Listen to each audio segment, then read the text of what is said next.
like try and monetize everything. There we go. And that's how you It's a start shame a stream. it's not monetizing as in... It's a shame it's not the monetizing that we benefit from, isn't it? Yeah.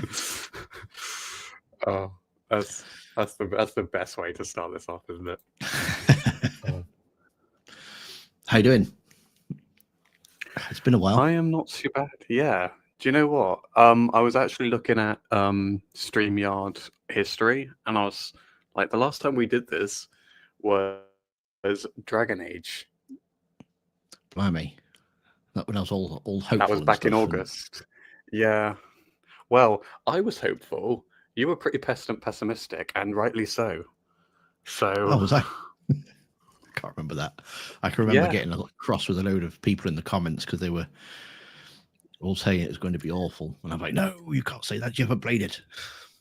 And then, yeah, I don't know. Right. I think I was trying to sway you a lot. To be fair, I think I came out of that looking the worst. Personally, that's my take. Really, yeah. And honestly, I'm very much like you. I haven't finished Dragon Age, the Veilguard yet. In fact, I'm pretty sure you're probably...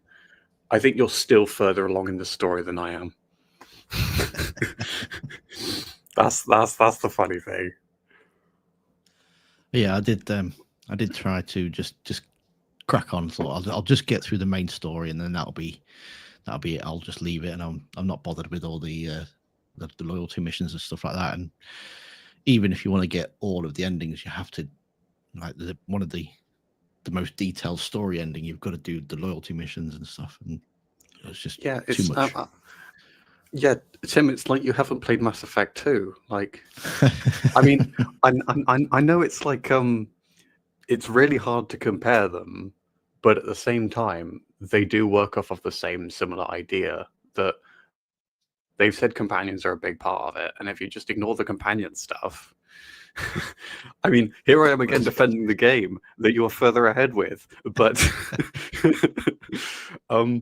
like, they should have done it better. It's just, yeah, they should have done it better. To be fair, I think the companions needed to be a bit more flawed in the beginning, and that's if I do actually make a video about it, that'll be something I say is the fact that Mass Effect 2 companions work because they're all flawed.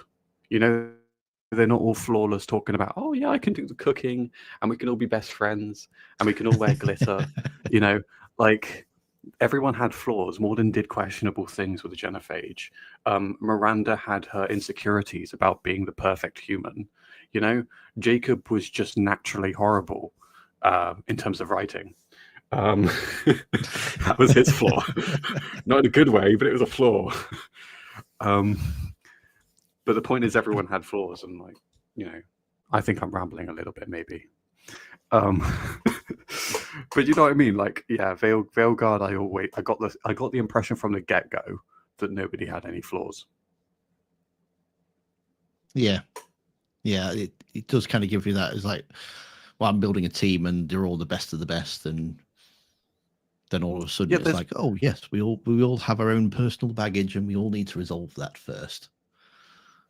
No, but baggage is what, like, I just, like, Morden has baggage, and that's interesting baggage. You know, he kept the Genophage going. Essentially, he developed his own modification to keep it going, and I think he was the one who he didn't initially launch. Actually, he would have never been born at that point, but he developed a counteraction for them overcoming it, so he kept it going. Yeah.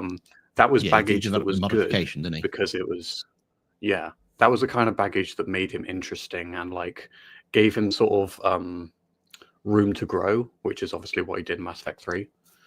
And I don't know, maybe I just needed to spend more time with it to see. I don't even know what the baggage was with the Veilguard companions, honestly, but I'm curious to know if that led anywhere and if there was any kind of development. Maybe I'll get back to it and find out. Yeah, as I say, I will play it and I will finish it at some point, but I've just got far more interesting games to play. I'd rather use my time with. I need to get to Kingdom Come Deliverance. Yes, you do. It is an amazing game. I'm like 200 hours in, and I'm still haven't finished it yet. Is there really a mission where you shovel poop? I haven't come across one, unless that's in the second game. Oh, I think that's the second game, actually. Yeah, I watched a video about the second game, I think. But the guy made this big defense about how... Yeah, the defense that I watched in the video was the tedious stuff is what makes some RPGs great. Like the effort you have to put in. Yeah. Which I kind of understand, but also at the same time, I wouldn't play a Demon Souls or Dark Souls, whatever type RPG. No. Which I suppose is what... Isn't Witcher 3 like that, I suppose, though? Look at my segue. You don't shovel poop. No, I mean in terms of, like, isn't it kind of Dark Souls-like combat? No. No? No. It's got its challenges. Oh, yeah, it's definitely got its challenges. But, yeah, no, Dark Souls is just, like, brutally hard.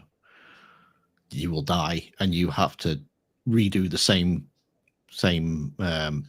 encounter over and over and over again until you learn how to beat the boss, sort of thing. It's not a game where you can just happen to cheese it on the first go, sort of thing. It's you will die, and you will die a lot until you learn how to do it.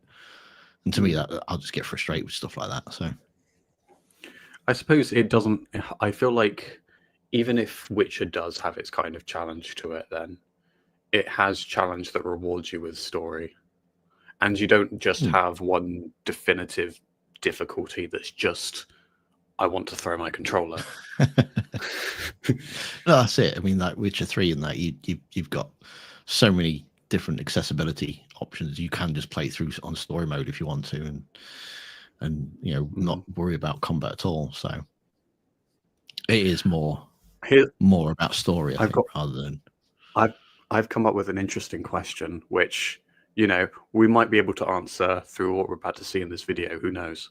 But are you afraid that Witcher 4 will get the treatment that a lot of new games get, where they basically dumb it down or make it easier to make it more accessible? I think as long as they have the options there, then it's not a problem, is it? There are people that can't handle combat, and there are people there that, you know, that for whatever reason don't want to engage with the combat, but they don't want to miss out on the story. And CD Projekt Red make amazing stories. So yeah, it is all about the story, I suppose.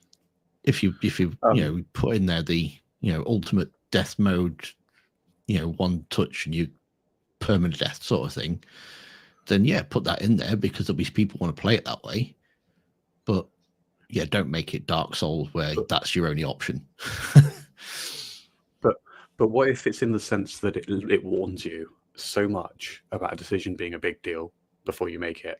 Because I will argue that Witcher 3, to me, actually simultaneously made me hate it and love it, because I made that one decision, which I do keep coming back to whenever we talk about Witcher, where I accepted some money for finding Ciri, and bringing her to the king, who was obviously her father.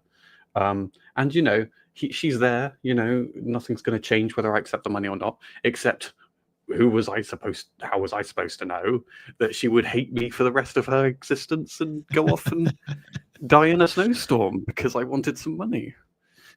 But that's the choice you have to roll with. I know, but what I'm saying is, what I mean is, do you want it to have that kind of way of making choices in Witcher 4, where it doesn't make it clear that it's a big choice? Yeah, absolutely. Because one of the Witcher's greatest strengths, I think, is not having your decision pay off straight away. So you can't save scum. You can't just load back in, you know, like 10 minutes and make a different choice to make sure that you have the perfect run on your first go. Yeah. Again, like the Witcher 3, you can cure this one woman at the very start of the game, or attempt to cure her, and you won't find out if she lived or if she died until pretty much near the end of the game. So it's stuff like that. I think it makes you, well, not only does it enhance the replayability of it because you'll want to try different approaches and stuff, but it forces you to roll with your choices. Yeah, it does. And I think that's one of my biggest worries is like, I suppose what I meant was I want that as well, because I love and I hate the fact that I didn't realize the impact of my choices. Like if Mass Effect 3, it did kind of explain the war asset system to you, but I didn't read any of it. But if the game was constantly delivering or hammering home, you must do this mission, you must do this mission, you must do this mission, otherwise you'll get the worst ending, I would genuinely I wouldn't have gotten the worst ending for a start, but I'm so glad I did, because the fact that I killed everyone just made me think, oh my god, a game can do this. And then I actually started exploring other RPGs and thinking, wow, choices can have consequences in games. And I don't want Witcher 4 to lose that. No. And I don't want them. I don't want them to tell you either. If that's what you're alluding to. I don't want them to say, "Are you sure you want to do this because it will give you the worst ending?" Or "Are you really sure you want to do it?" It's like, no.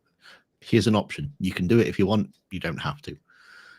That's exactly what I mean. I don't want it to spoon feed you which choices mean the most. Yeah. I love the fact that it'll basically punish you for not thinking about the smallest choices. Because let's be honest, that's what real life is like. You know? You trip someone over and they'll come back for you. They'll come for you. Maybe not today, maybe not tomorrow. 6 months from now. You never know. Okay, so we're here. We're going to watch the. It's a tech demo, isn't it? I think so. And I've not seen any of this, and I've only heard little bits of rumblings on Twitter or X or whatever you call it, about somebody starting to kick off about Cyberpunk 2077 or something or other in relation to this. So I don't quite know what they were getting at. I'm guessing, is that because it didn't look as good, or it did look as good when it was a tech demo? I don't know. But I was like, no, I'm not having anything. I kind of went dark on it, so I don't know what's going on, and I've never seen anything. But I'm guessing people are just hating for hating's sake, you know. So. I hope so. I hope that it is actually good. I think Veilguard has made me pessimistic now, but I want to be optimistic about it. And also, I do have more faith in this, because even though Cyberpunk had a terrible launch, it was still a good game. I still play it. Well, I've only played like the first part of it, so you need to complete it, Tim. Well, I've just reinstalled Baldur's Gate 3 to try and finish that one off. It's an RPG and it's sci-fi though. It's like it's right up your alley. Yeah, I know. So, but yeah, I've got Kingdom Come Deliverance 1 to finish.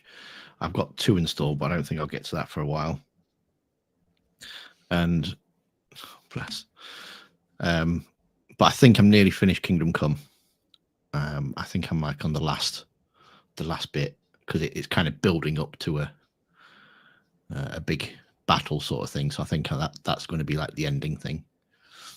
Okay. So I've got that to do, and then I've got Baldur's Gate 3.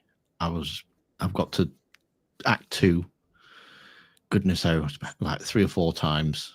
I've had to restart, and I've got as far as Act 2, so I need to finish that off. I'm going to go, right, I'm not restarting again. I'm just playing on the save that I've got.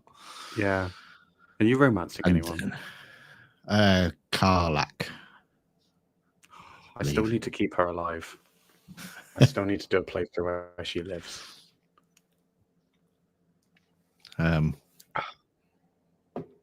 Yeah. I had like everybody wanting to jump in bed with me at one point. Go for it. If it keeps you playing, Tim. If only that was real life. Maybe I need to see more of Karlak. Maybe I need to know more about Karlak and learn and get to know her. But I don't understand why everyone loves her so much. Oh, she's proper funny.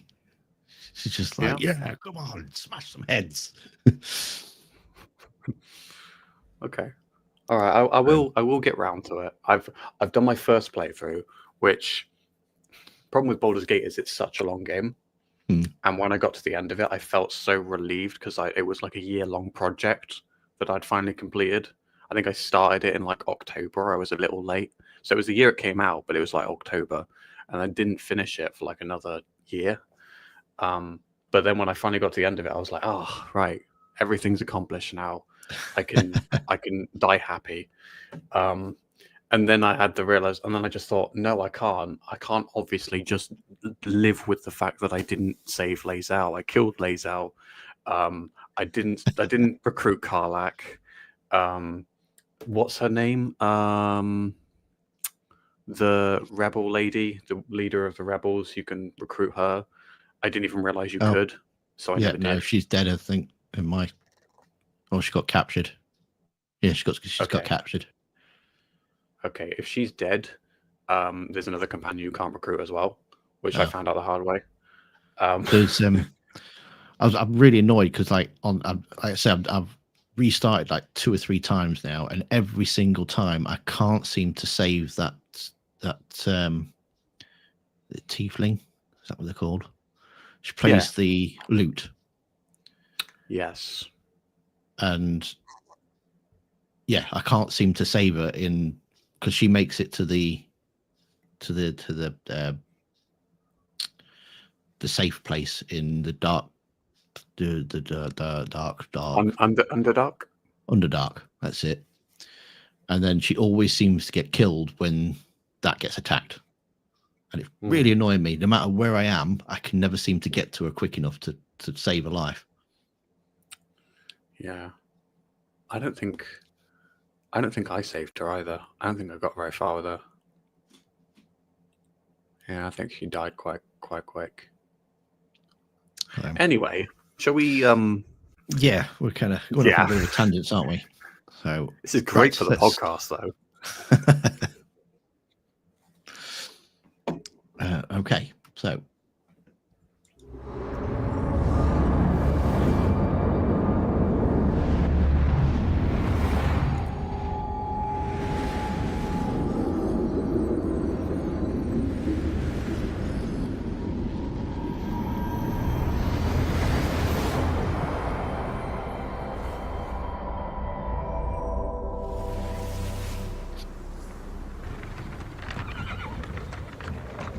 Oh, that's a bit laggy.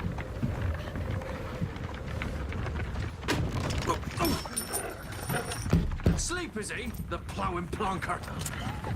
Break me pearlies on this blasted pit-ridden tract.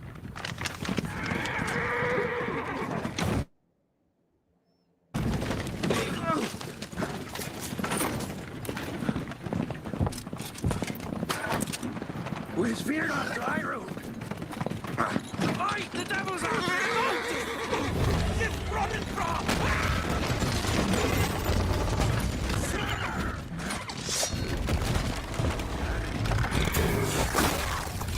Brutal.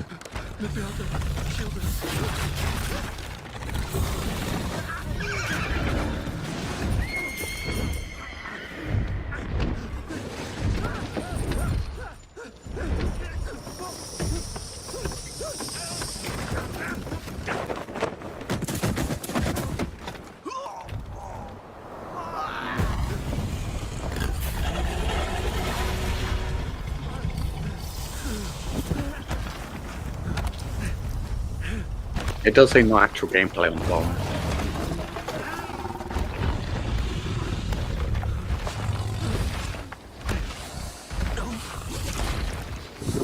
Oh, and it's really lagging.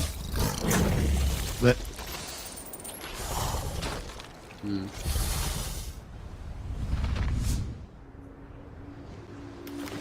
so it looks.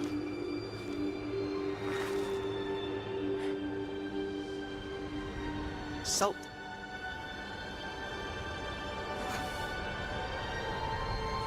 Almost had me fooled, Fruin.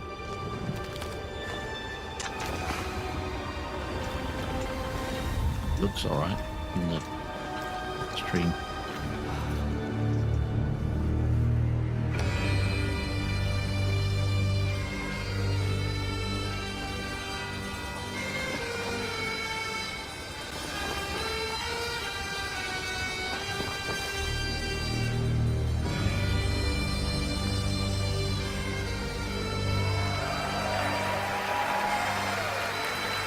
Okay. Thank you. Thank you, everyone, and welcome to the State of Unreal at Unreal Fest Orlando. We're here to show you what's next with Unreal Engine and so much more. We are thrilled that you're able to join us. Thank you. But first things first, I'm here with Sebastian and Kitek from CD Projekt Red. We have a lot to talk about. Hey, guys. Hey. Thank you, Wyatt. Thank you, Wyatt, and hello, everyone. With The Witcher 4, we're stepping things up. And to do that, we needed the right partner. One that truly understands that great open-world games are all about art and technology coming together. Yeah, and look, our goals are completely aligned here. And around the launch of UE5, your awesome team at CD Projekt Red announced a collaboration to make open-world development in Unreal even better. And it's an opportunity, we just couldn't pass it up. So we've been working on a technical demo together to achieve just that. I think we should take a look at it. You guys ready? Born ready. Kitek is going to play the build for us. Sure, let's do it.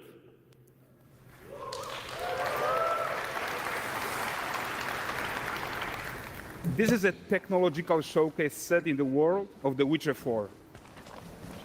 What you just saw and are going to see now is running on a standard PlayStation 5 at 60 FPS with ray tracing. It looks pretty. So in the game, you'll be playing as a professional monster slayer, a witcher. She explores the world and hunts down monsters for coin. The region we are in is called Kovir, and you'll get to explore it in a game. Right now, Ciri is investigating the monster, and after gathering new clues, she is heading back to a nearby village.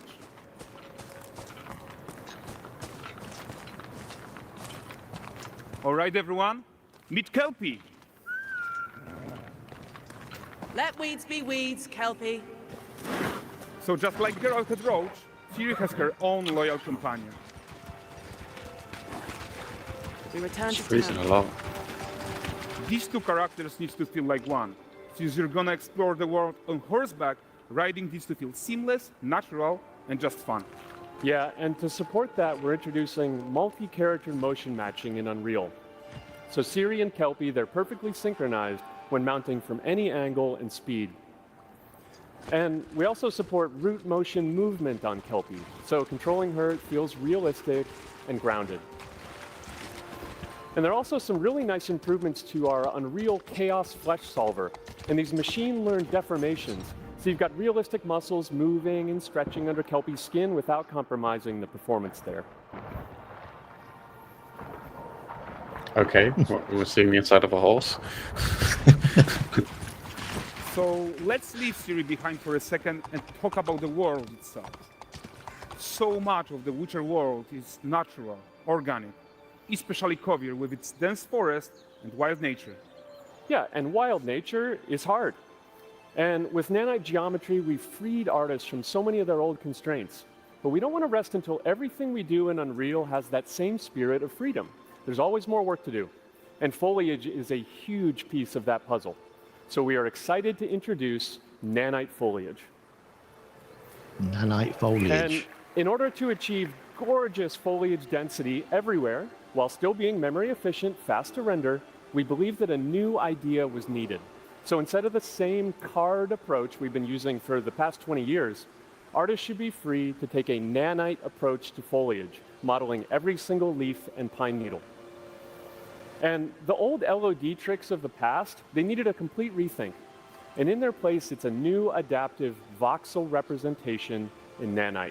It's volumetric, it's fully 3D, it is super fast to render.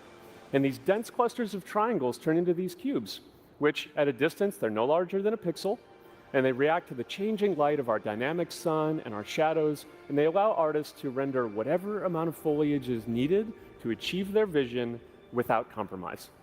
It's impressive. And no compromise means how ambitious we are when it comes to bringing our vision to life with incredible visuals. But more than that, together with Epic, we created faster way to roll the world. We can now bring in more content more quickly for the smoothest possible experience as we fly down to catch up with Siri. Wow.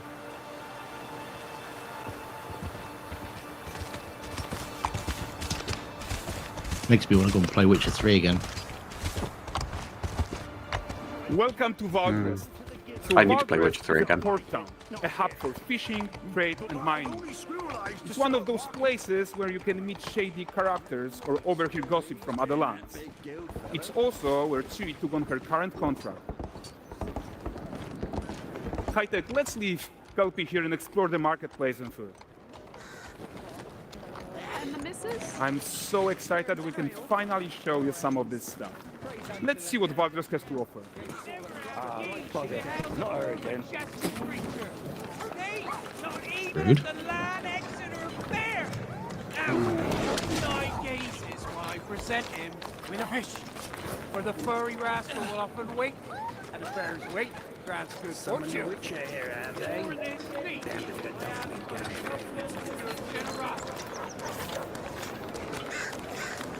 Pardon.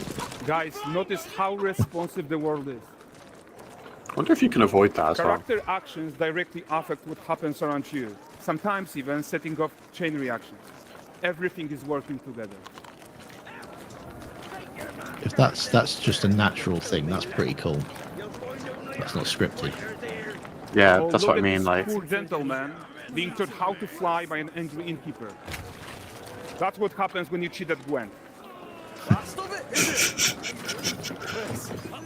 Ready to wait. Silver, round ones, jingling in the purse.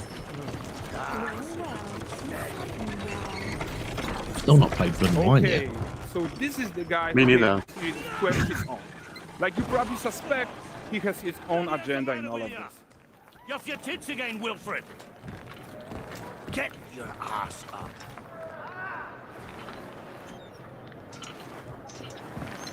A typical day's toil. Who in? With Churess. One news of my wagons. No eternity is taking that damn salt to arrive. I found them. And, well, suffice to say, they'll not reach you. As for the salt, I found not one speck. I presume this comes as no surprise to you. Now. Kavir's smuggling trade is of no concern to me. Shush, shush, shush. The manticore that flattened your cars and devoured your men? Quite the opposite. Manticore? No, them winged hellspawn dwell in the arse end of Creighton. That's While Siri decides what to do about that merchant, let's take a look at the character technology that powers this marketplace. Why don't we listen in on these fishmongers? They're selling their wares, chatting up customers. it's the same voice guy from Witcher 3. Get this cleaned and gutted for you. You mind, dearest?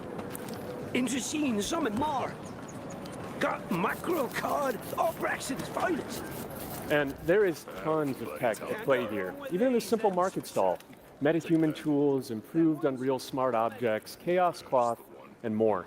Yeah, and all of this exists to make sure that the gap in quality between Siri and NPCs is as small as possible.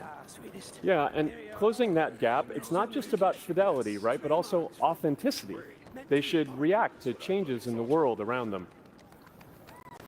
The prisoner in Pillory isn't exciting enough for Valgrest. Let's grab everyone's attention with a circus. okay.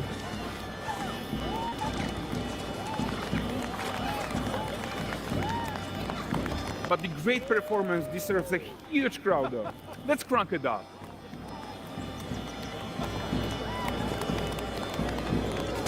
Dijkstra. So you are seeing tons of optimizations here to many of Unreal systems, including an entirely new Unreal animation framework, allowing us to fit easily in our 60 FPS budget, not just in rendering, but also with room to spare on the game thread. Over 300 animated skeletal mesh agents all going about their business. And the whole point is to leave breathing room for developers like you to introduce the gameplay and the systems that your players expect, empowering you to make your worlds come to life without Unreal standing in your way. Hey, Matea. What's your opinion so far then, Craig? I mean, on the face of it, I do think it looks pretty, and also quite like reactive. It does sound like little things that you come across in the world, little things you might run into or interact with aren't scripted, but rather the world will just react to all these little things like knocking boxes over that people are carrying, which I think is really cool. I don't know, it feels like they're showing us a very real world, but I kind of just more anxious to just see more, like rather than just it's just small village actually. Yeah. What about you? Yeah. I didn't realize I was that far close to the end, so we might as well watch these last 2 minutes and then we can pull it back a bit, can't we? Yeah. You're right. That's the open world RPG that we're making. But before we wrap up, how about one final check-in with Siri?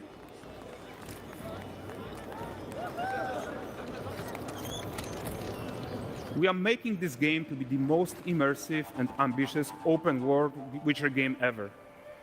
And we are making this a reality thanks to our work on Unreal with the team at Epic.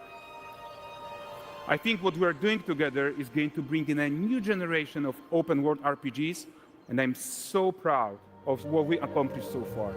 We are too. So we're almost done, but before we go, here's a small gift for all Witcher fans. A first look at Lanexeter.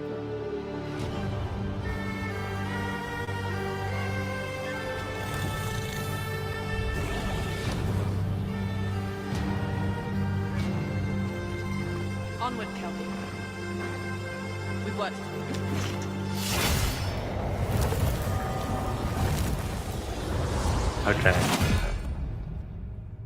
Okay. I mean, those last 10 seconds are enough to make me feel like it's still The Witcher. Yeah, the whole environment, it feels like The Witcher. It doesn't feel like a different game at all, does it? It's Yeah. like Matea says, just there, she wonders why they decided to migrate from the Red Engine to Unreal. Even like when Mass Effect went from Unreal to Frostbite, it doesn't feel like a Mass Effect game. It feels too shiny, sort of thing. It doesn't look the same. It kind of has the same. What's the right word for it? Like it has the same shell, but it doesn't kind of feel like the same, like the trilogy does. Whereas you look at this Witcher and you see the environment and that, and it just looks like a Witcher 3 place that you'll go and visit, or like Skellige or something like that. It feels that kind of place that it fits right in. So, but I suppose the question is, how does it manage to do that, but also not have the CD Projekt Red engine that they created? I mean, was Witcher 3 using their engine, or was it using Unreal? It was using the Red engine, I think. So that's a genuine question, then, I suppose. Is like it's some look at that. That's just, I mean, you don't even need to look at the whole environment to just see how pretty and just gorgeous it looks. And I'm not just talking about Siri. But it just it still feels like The Witcher, and it's not just the music at the end, which, by the way, music is incredible. It feels very Witcher at the end with the music and the bagpipes. But it's just the environments. I don't know. I guess The Witcher just gets how open and How to keep it consistent, I suppose. yeah, it's consistent with the space and how large the world is and how because regardless of whatever engine you use, Witcher 3 was such an open game, and it kind of made The Witcher this open world game where, you know, it was all about the space, it was all about the ability to go out and explore. Like Witcher 2, I think, was a great game. I've only played it once, but it was a great game. But it was a little restrictive. I think the map was terrible. I could not find my way around that map. Sorry. But the environment could have been so much more expansive. I would have loved to explore more of some of those environments. And Witcher 3, you know, it did exactly what I kind of wanted it to. It was this big expansive space. And I think when you develop a game that was originally a book series, you've got to have such room to breathe and forge your own path and tell your own story. And I don't know, it's something about this that just feels so authentic. Yeah.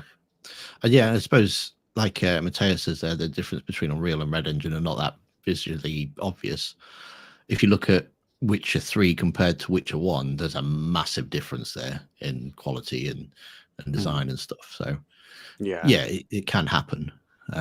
There's a huge time difference, though, isn't there, between when Witcher 1 was made and when Witcher 3 was made? Yeah, that's very true. Yeah. Again, I think that was that a Bioware engine or something? It was on. What, you mean an engine that Bioware developed? Yeah, I think they leased it or something. Might have even been like an engine with the original Baldur's Gate was on or something like that. Oh, right. Okay. I'm pretty sure it's like a Bioware engine or something. Interesting. I still need to play Witcher 1. One thing I am Quite surprised boring, by, to be honest. Yeah. Yeah, it doesn't get interesting until the last act of it. The rest of it it's quite dull. I suppose it's really interesting then how Witcher managed to carry on then despite everything. Like, I think Witcher 2 had its flaws, but it was a great game. Like I say, I but love Witcher 2. I prefer Witcher 2 over Witcher 3. Oh, really? Hmm. Okay. What is it that you prefer about Witcher 2 then? Because you can play two routes in Witcher 2. You can either go with the dragon lady. Technically, you have to play both routes to get the full story. But once you know the full story, you kind of just pick your favorite route.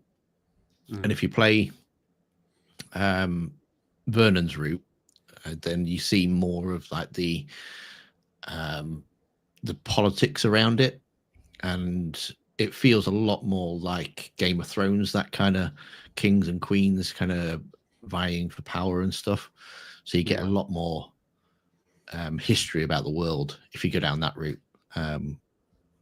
It obviously ties into Witcher 1, like story wise, and then obviously sets up Witcher 3 as well. So and yeah, I just think the story was. Did you know? No, I went with Saskia. Yeah, I can't remember what they're called. Those elves that are sort of separate. I know they have a name for them. Scoia'tael. Scoia'tael. That's how deep in the lore I am of The Witcher. I'm very qualified to be talking about this new game. Clearly. But again, with the Witcher 2, the areas you go into, they're more dense, they're more detailed, I think, rather than the open worldness of Witcher 3, where it's like you'll go to the city and yeah, it's full of people and stuff, but you kind of zoomed out. You don't feel it's like the village that you go to on the Pontar in the Witcher 2. it does feel like all enclosed, and you kind of in there in the mud sort of thing. Whereas Witcher 3 cities are all, you're out here somewhere, and you don't. It feels more video gamey, I think. But, I guess. But like you say, the combat's not great, and it's clunky. Yeah, Witcher 3 really nailed the combat. But I suppose it's a strange showcase, really. I mean, I guess it is just all about showing what Unreal is like, and I suppose you do want to create a showcase like this to really sort of put people's minds at ease a little bit, because you made a really good point about Frostbite engine being a very wrong choice for Mass Effect.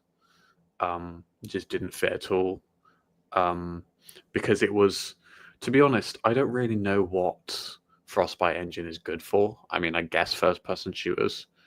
That's what it was designed for, yeah. Yeah. And I guess Unreal was already proven itself as an engine, but the thing is, people are so protective of a Witcher, and they need that reassurance, I think, and this showcase is supposed to, do that and show that it can still feel like The Witcher. Also compare the visual differences of French engine in Witcher 2 and 3 and the release date difference between these two games. Yeah, 3 to 4 years. But that's the other thing as well. Witcher 3, that was like 2013 now, wasn't it? Yeah, about 13. Yeah, must be about that. The fact that the release date between 3 and 4 is so massive is a little bit worrying. I know when it comes to open world games, you kind of have to be a bit timey-wimey with the time frame. Because you look they at have had Cyberpunk in between, though, haven't they? It's not just a case of they've not done anything. and how long? Yeah, and you look at Bethesda and you think, like, how long will we have waited when Elder Scrolls 6 comes out, between Elder Scrolls 5 and then Elder Scrolls 6? It's been 10 years. Has it been something like 10 years since they dropped that trailer for Elder Scrolls 6? Really? I think so, yeah. I don't think they dropped that trailer in 2015. I'm Googling this. Pretty sure it's about 10 years since they just dropped the trailer. Not release date video. What would it be called? Announcement. Okay, not 10 years. A worrying amount of years, but not 10 years. When was it? 8. 6. But I mean, how long was the last? My point is, it's already been a while since the last Elder Scrolls game came out. That must have been 2014 years, 11 years. Was it 2011 it came out? I don't know. Okay, I'm very curious. Yes, I was right. I knew it. 2011. So we are, how far away was that? 14 years ago. And we can probably be right in assuming it's going to be at least another 2 years. I mean, that's for the original Skyrim, isn't it? Not the 20 remakes and remasters and the reissues and the. We're not talking about the Skyrim and... release. Yeah, we're not talking about the Samsung fridge release. Like, honestly, there is. I mean, I think it's funny that they actually made fun of themselves by releasing a what was it? The Amazon. What was the thing? The Amazon thing you talk to? Alexa. Yeah, I'm really glad I haven't got one. Otherwise, I would have activated it. Like the Amazon Alexa version of Skyrim. They made a joke release of like that actually being a thing, and the saddest part was it was actually a thing. The point is, this game, I suppose, has not been as big of a wait, but at the same time, it has been a wait. Oh, you brought it up. The bit that everyone's been waiting for. This is the real conflict. This is the inciting incident. This must be what everybody's kicking off about. Yeah. I mean, to be fair, I'm sort of joking a little bit because it's like they didn't show very much in this trailer, but this is still a really cool thing. I will say it's still a really cool thing. Is it a trailer though? Is it a tech demo? I think that's what people are. Yeah. It's also the first look at gameplay we've had, I suppose, as well. I'm playing a little bit devil's advocate because I do love how it looks, but also at the same time, when somebody's looking for gameplay of The Witcher 4, like you don't really look for Ciri running into a woman holding a box. but this is a very cool thing. It's a very cool, like if this is not a scripted event, it's very cool that it exists.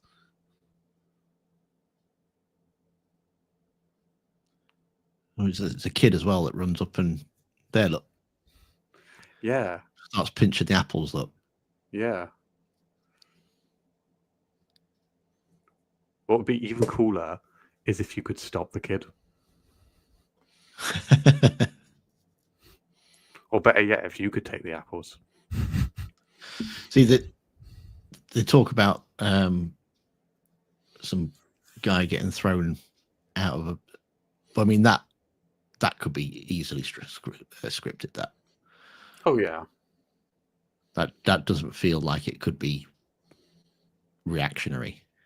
Yeah, but also I think they've kind of hinted that box event wasn't scripted, but also I don't think they've said enough to confirm that it isn't. So I don't know. It'll be really, really cool if it's not, though. And the voice of this guy is this Dijkstra.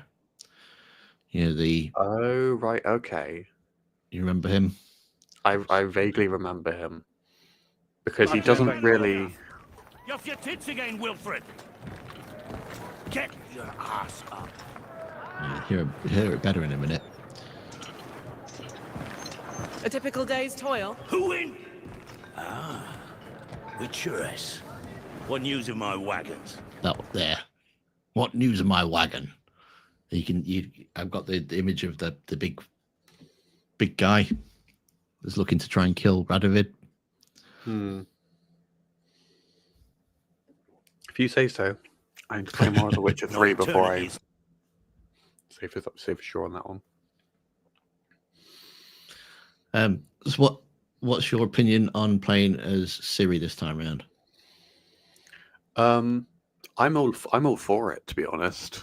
I think it always felt right, to be honest, because you play as Ciri like during segments of Witcher 3 in the first place.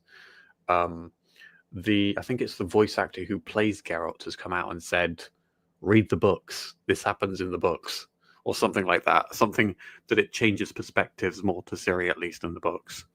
So, especially if that's what happens in the books, people need to calm down. Do you know what I mean? I've got no issue with playing Ciri at all, personally. I do hope Geralt has some involvement. But what about you? I'm looking forward to it. Yeah, absolutely. I think it's a natural progression. Like you, yeah, I'm the same. I hope Geralt plays a small cameo in it. I don't want him to overshadow it because I think it's nice to move on to a new character and see the world from her perspective rather than from Geralt's. Oh yeah, absolutely. And one thing I will say is I was kind of keen to draw attention to it a little bit more, and it was kind of more reaffirmed by what we just seen. I actually love the new voice actor for Ciri, or the new voice actress. I actually prefer her to the original. And I didn't realize it changed. Yeah, they changed. And genuinely, there was a whole backlash about it. And I knew from watching the first trailer that was something different about it, because all I remembered, one thing I took away from Witcher 3 was, God, she's so robotic in her performance. Sorry, that's just me. I felt like she was a little bit robotic. But in this, she needs to be more confident. She needs to be more not diverse. She needs to be more dynamic. She needs to be able to adjust her tone and feel more emotion and feel more things. I mean, I know she's a Witcher and she's supposed to be emotionless, but isn't the whole thing with Ciri she didn't drink the potion? No, Like- she didn't have the she didn't go through the ritual. trial of the grasses, is it? I think that's what it's called. Yeah. She just kind of learned how to fight from Geralt. Saying that, she does drink the, I think in one of the traders she drinks one of the potions to enhance her powers and stuff. Okay. But I don't know. I wasn't a fan of the performance of the original Ciri. I think maybe she works as like a younger version. But I don't think she works as like a protagonist level performance. I think it just works so much better here. It feels just like I'm watching part of a TV show, really. I would believe. And I'm not saying I want another Witcher TV show. But I just wanted to point out the fact that I love this new voice actor. It's interesting what Matthias said, though. Wasn't it confirmed that the demo is fake? I don't know. Is this what everyone's kicking off about? Maybe. That guy holding the controller actually did nothing. I mean, it's okay. Who cares, though? I mean, if this is actually gameplay, you know, maybe there is a little bit of. I suppose I can kind of understand that it might make people worry or question the authenticity of all of it. But at the end of the day, it's still using the same engine. If that part is not actually in the game, then sure, feel free to question it. But someone's got to be still playing it, surely. Like, it doesn't matter if they're not that person playing it. Okay, so on GameSpot, it says Witcher 4 tech demo wasn't actually the game, says CD Projekt Red. Seeing as it's only been in full production for a few months, there weren't any expectations to see gameplay footage anytime soon. However, CD Projekt Red has clarified that the Witcher 4 footage was shared data Unreal wasn't actually from the game itself. Instead, was simply a tech demo set in the world of Witcher 4. This is a tech demo and first look at cutting-edge technology powering the Witcher 4, but not the Witcher 4 itself. Oh. So this wasn't even gameplay from the actual game? No. It showcases a powerful foundation we're building on, close to collaboration with Epic Games to push the open world design further than ever before, and core systems and features we're developing using Unreal Engine 5. We're really proud of this early game milestone and excited to give you a sneak peek at some of the cool tech UAF, nanite, foliage, smart objects, DL, ML deformer, and fast geo streaming that are helping shape the future of The Witcher. Do you know what that is? That's sorry, go on. I say that. So, in other words, it's kind of showing off the tech that they're using, but it's not actually what they've built already. Yeah, it's kind of embarrassing, really. Like, we kind of go into this thinking, "Oh, this is our first look at The Witcher 4." It's not. No. Maybe we shouldn't stay dark on things, should we? Yeah, but at the same time, it's exactly what other people must have been thinking when they watched this. And, you know, I think it's like the fact that you've said that, and I was thinking it in the back of my mind, and now that you've actually confirmed that this isn't actually part of the game, all I can think is back to, did you watch that stupid, there was a Dragon Age announcement video back when it was Dragon Age 4, and they basically showed you nothing. They showed you basically nothing. They showed you a bunch of developers standing in the forest talking about Dragon Age, And Casey Hudson was at the start doing his announcement after he'd come back. And they showed you like pixelated, not even fully rendered figures fighting as gameplay. And it was the biggest joke of a showcase, because basically it had already been ages since they'd said anything about even a next Dragon Age game. So they had to release something, and that was what they released. And it must have been shortly after Legendary Edition. It wasn't shortly after Legendary Edition, but I don't know if you've seen it, but it's hilarious, really. It's hilarious how little they actually show you. I can remember one of the original trailers that everyone got hyped for, and it turned out to be like a silhouette of somebody sitting on a rooftop or something. And that was like that was it. Yeah. It didn't show. Had a bit of a voiceover from Varric, and that was it. There was nothing. Yeah, I think the stuff with Varric was good, because Varric is like, I think Varric is charismatic enough to get you excited just by talking. But even then, Varric doesn't have enough of a role in Veilguard to begin with. So, trailing off a little bit again, but it is a bit frustrating that they've not actually shown us gameplay, because no one cares about what Unreal... I mean, I do care. It's good to know that Witcher 4 might look like this, but I'd like to know what Witcher 4 actually looks like. It's like... Yeah. I don't know, it's like showing someone a picture of cake and be like, do you want cake?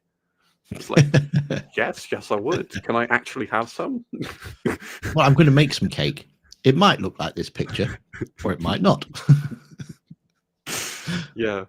It's basically like showing animated concept art. It's like showing one of those flip books of animation. Like but it's really sophisticated. Yeah. But the drawings are so realistic that it could be the actual game.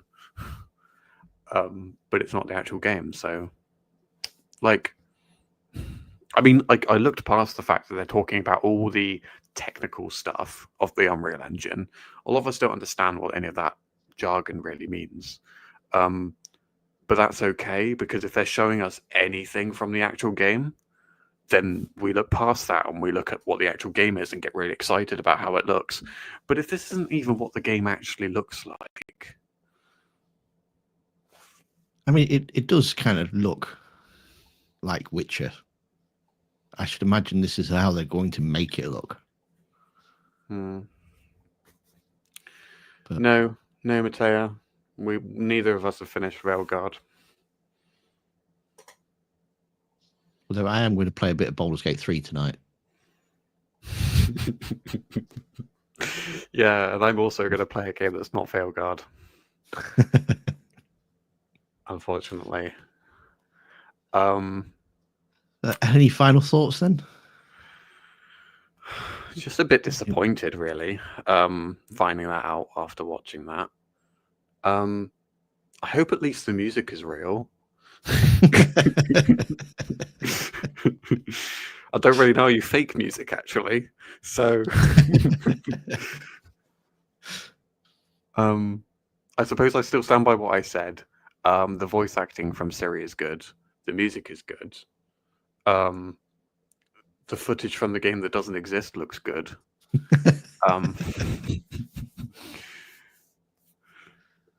Yeah. I hope it looks as good as it does in this non-gameplay gameplay. See, I did kind of wonder how you managed to play a game and then stop it to see the inside of a horse all in one full... I was going to say, what is this, Sniper Elite, where you could like shoot a horse's balls off or something?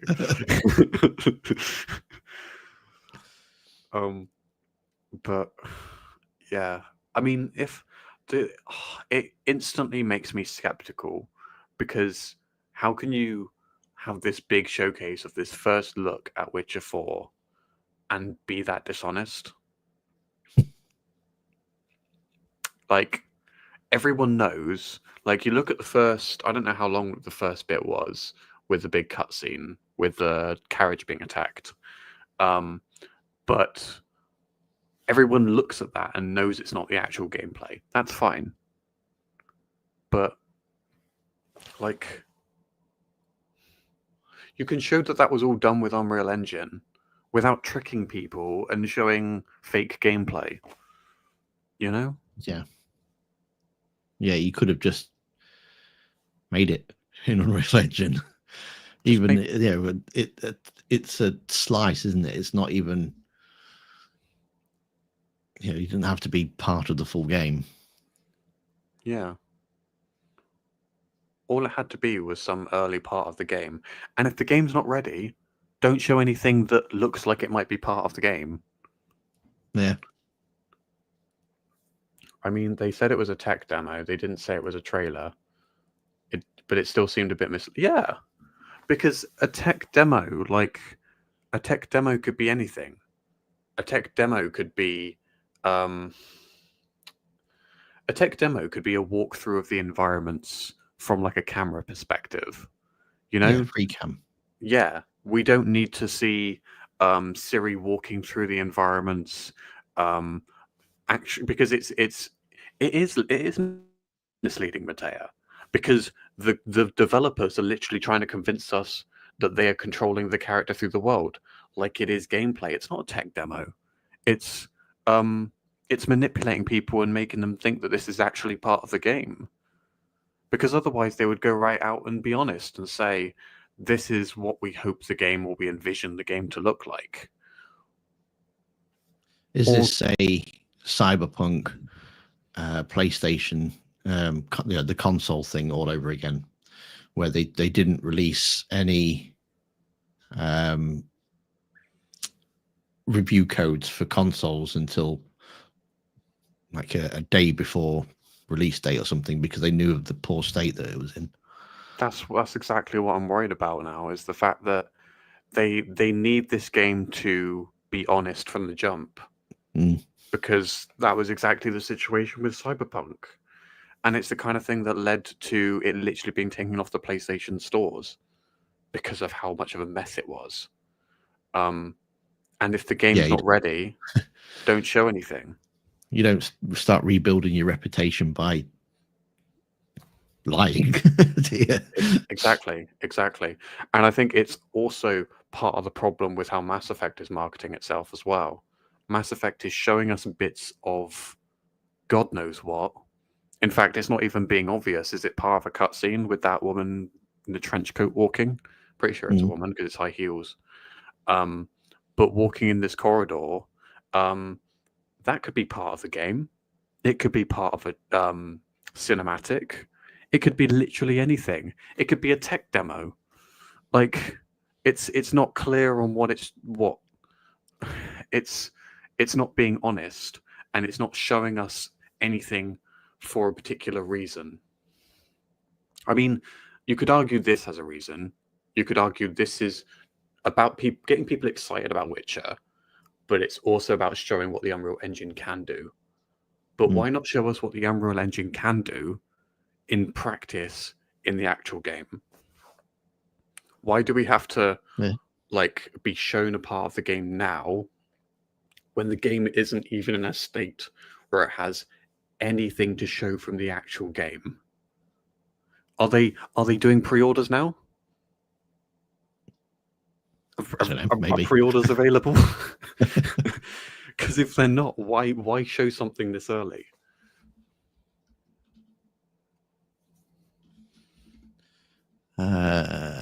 Witcher. Oh. Hope I can spell. No, it's not on Steam to pre-order yet. I don't think there was any good answer to that question. Because if it was ready for pre-order, why the hell is it ready for pre-order when there's no gameplay to show? But if it's also not ready for pre-order, like, why are we being shown anything? We don't need to be shown anything yet. Thronebreaker. I haven't played Thronebreaker for a long time. I need to play Thronebreaker. You should. It's good. Yeah. But, yeah, I just... They were very quick to abandon Cyberpunk and, throw everything into this next Witcher game. Actually, they haven't, because they've split their teams across multiple projects. They've got part of a team working on a Witcher 1 remake. They've got part of a team working on Cyberpunk the sequel. I think there's another unannounced game which is a separate IP. I could be wrong on that. I know they did a bunch of announcements which we talked about on the podcast briefly because it was all done in a Twitter feed. But they've got teams working on lots of different things. But I'm also wondering at the same time, is it not better to just get all hands on deck, get this game in a state where we can actually show something that's actually part of the game? Is that not better? Or You would have thought so, yeah. yeah, it's a little bit disheartening. I want to go back to being optimistic, really, but it's hard because why show this now? Why release this now? Unless it was just to secure funding or something. But if they've surely, I mean, yeah. Where are they getting the funding from, though? I mean, if they're showing anything tech related to show what the game's capable of in Unreal, why make a big public showing about it to us, the players? It could be private, it could be to investors. It feels deceitful, and especially how they presented it. I disagree. They didn't abandon CB 2077. They fixed the game and released Phantom Liberty. Yes, they did. But also, it took them a long time to release any DLC. When they promised DLC, I think it was similar to Battlefront, where they promised DLC post-launch. It took a long time for that DLC to come out. It took a long time for them to fix all of the patches and all of the issues. And I mean, Matteo, I was praising the game. I was singing the game's praises at the start of this recording. Tim can vouch for that. But they did very quickly jump from, right, we've done everything with the game. We've done our DLC. We did one DLC. We fixed all of the patches and stuff. We fixed the broken game. Now let's move on to the next thing. When they could have been working on multiple DLCs post-launch. They were quick. What I'm saying is they had room to keep developing and keep making more DLCs for Cyberpunk. And they very easily could have kept making them. And instead, they quickly just moved over to their next Cyberpunk game instead. They rushed to move over to the next one, which I'm not actually sure if is it on a different engine. I agree that the tech demo is deceitful. They could have and should have assumed people will think it's real gameplay. It's not only that they just assumed, they presented it as gameplay. The guy show up with his controller and say, let's go, this guy's going to be controlling it now. It's not like they assumed. They were deceitful. They deceived us. They presented it as gameplay.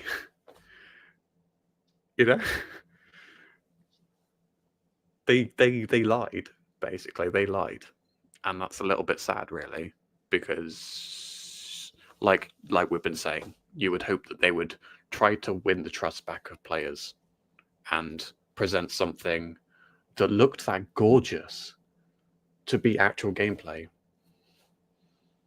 It's the biggest disappointment is we got really excited for no reason, basically. Pretty much. I mean, the music can't be fake, like I said. So they don't have the license for it. Oh, can you imagine if the music was fake too? Oh boy.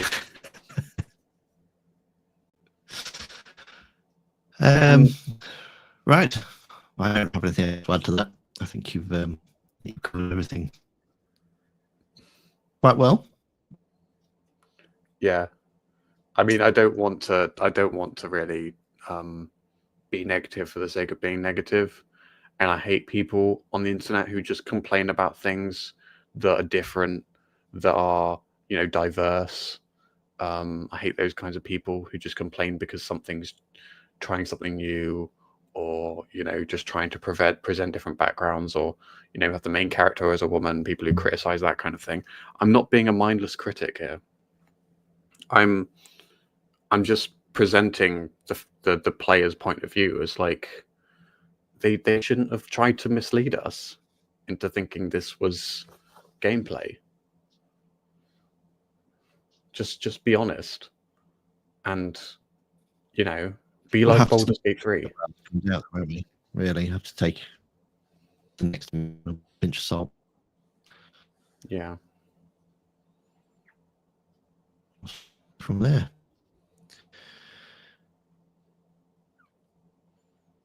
Right. Should we call it there? Sure. That was unfortunate. It was exciting until then. It's an hour of our life back, but there you go. Still nice to hang out with everybody. And you, Craig, of course. Thanks. Like I say, it's been a while. We should do more of it when we can. But on that note, it's goodbye from me. And it's goodbye from me.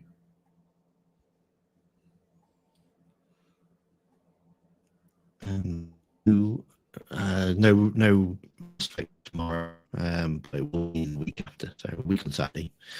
I shall be back online for some more Reaper killing. Reapers. Ah, yes, Reapers. All right. Fake gameplay.